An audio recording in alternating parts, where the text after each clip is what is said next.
விவசாயிகளுக்கு எதுவும் நடக்க விட மாட்டேன்.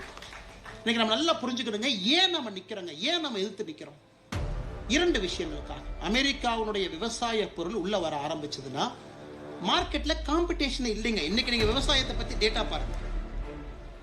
2013-14 நம்முடைய விவசாயம் எக்ஸ்போர்ட் பாருங்க 22 பில்லியன்.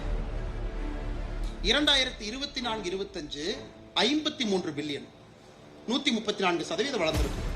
2047 அக்ரி செக்டர் பொறுத்த வரைக்கும் 3.1 ட்ரில்லியன். அமெரிக்காவுக்கும் தெரியும். இப்பத்தாயா இந்தியா வார்ம் அப் ஆயிருக்கிறாங்க விவசாயத்துல. இப்பதான் அவங்க வார்ம் அப் ஆகி 3rd கியரை போட்டிருக்கிறாங்க. அதனால அவங்க 0 கியர்ல ஓட்டிட்டு இருந்தாங்க. அதுக்கு 11 வருஷமா மோடிஜி ரெடி பண்றாரு. மண்வள அடையாள அட்டை ரைட், உங்களுக்கு இன்சூரன்ஸ் ரைட், ஆர்கானிக் ஃபார்மிங், உலக ஃபியூச்சர்ல ஆர்கானிக் ஃபார்மிங் தான் இப்பவே தயார் பண்றாரு. Sikkim 100% organic farming. இன்னைக்கு இந்தியாவே ஆர்கானிக் ஃபார்மிங் ரெடி பண்ணிட்டு இருக்காரு. ஏன்னா மோடிஜிக்கு தெரியும் 20 ஆண்டுகள் கழிச்சு விவசாயத்துல நம்ம டாமினேட் பண்ணோம்னா எல்லாம் இந்தியாவில் கை கட்டி உட்கார்ந்து